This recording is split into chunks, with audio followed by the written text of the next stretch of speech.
Hi friends, আজ আমি আবারও চলে এসেছি টিউটোরিয়াল ক্লাসে। আজ আমি এঁকে দেখাবো র্যাপিডলি ফিমেল ফিগার কিভাবে আঁকতে হয়।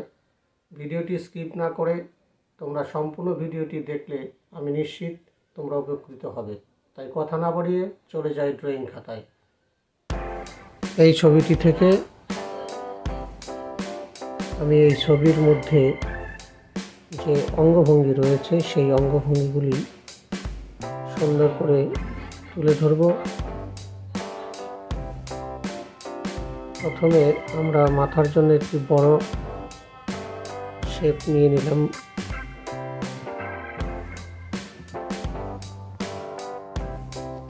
তারপর হাত আঁকার জন্য আমরা লম্বা একটি ব্লক এঁকে নেব।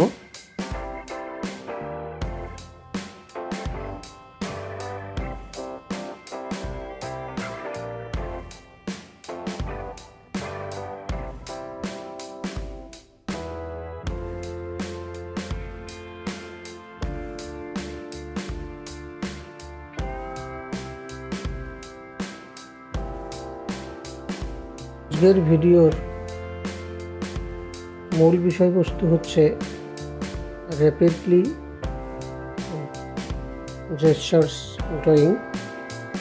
আসলে দ্রুত কিভাবে অঙ্গভঙ্গি আঁকা যায় সেটাই হচ্ছে মূল বিষয়।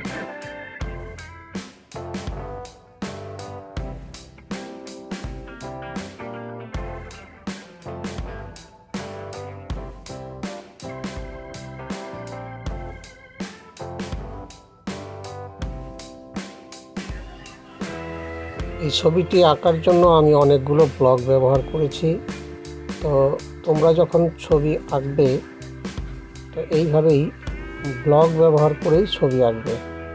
যেমন ধরো হাত আঁকার জন্য আমি একটা লম্বা ব্লক নিয়েছি।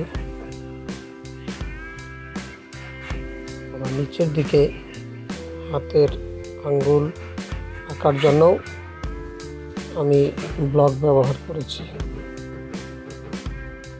যে কোনো ছবি আঁকার আগে প্রথমে তোমাকে ভাবতে হবে যে জিওমেট্রিক্যাল শেপগুলি কী কী রয়েছে। সেই জ্যামিতিক শেপগুলি মাথায় রেখে স্কেচ করার সময় সেই শেপগুলোকেই ব্যবহার করতে হবে। যে কোনো ছবি আঁকার সময় হালকা করে আঁকবে। হালকা করে স্কেচ করার পর তারপর দেখে নেবে ছবিটা ঠিক আছে কিনা, তারপর ফাইনাল স্ট্রোক দেবে। আমি এই বিষয়টি দেখানোর জন্যই প্রথমে HB পেন্সিল ব্যবহার করেছি, তারপর চারকোল পেন্সিল ব্যবহার করেছি। এটা কিন্তু সব সময়ের জন্য মাথায় রাখতে হবে। তারপর যখন তোমরা দ্রুততার সঙ্গে ছবি আঁকা শিখে যাবে তখন তোমরা ডাইরেক্ট চারকোল ব্যবহার করতে পারো।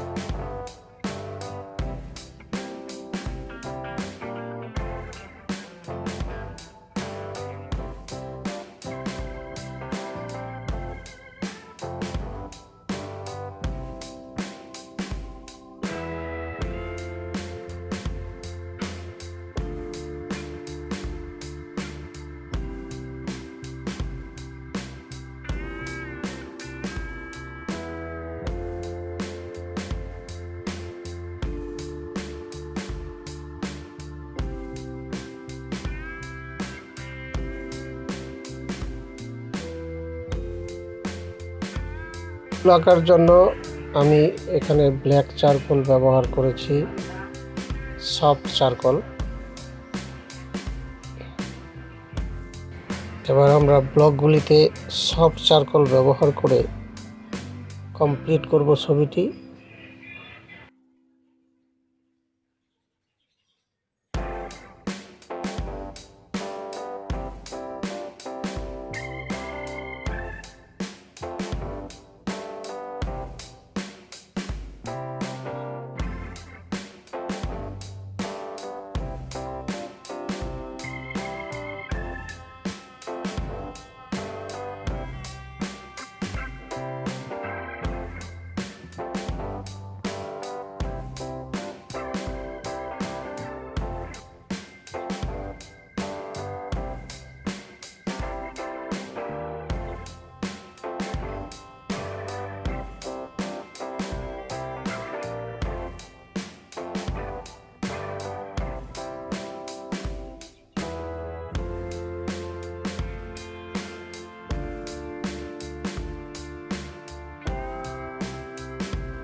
এবার এই অংশে ছায়ার কাজ করব।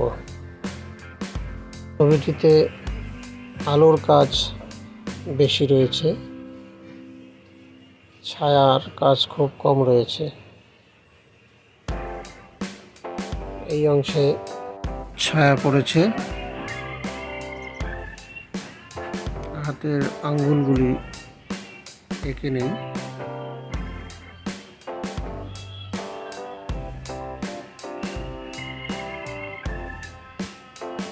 হাতের আঙ্গুলগুলিতেও ছায়ার ইফেক্ট দেখা যাচ্ছে।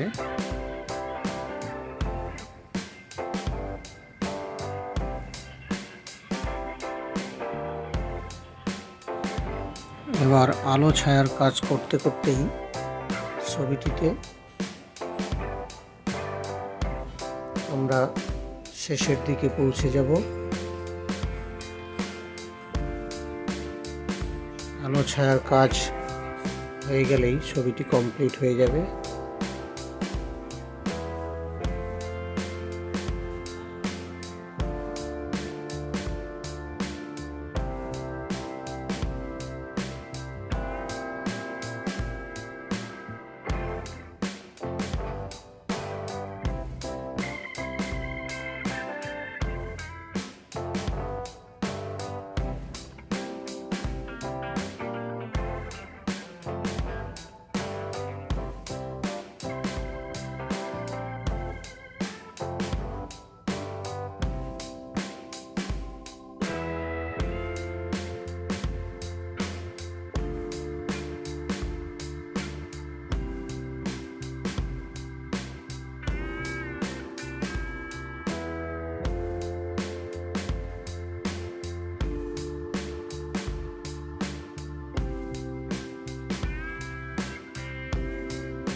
তো বন্ধুরা, এই ছিল আজকের ভিডিওটি কেমন লাগলো কমেন্ট করে জানাবে।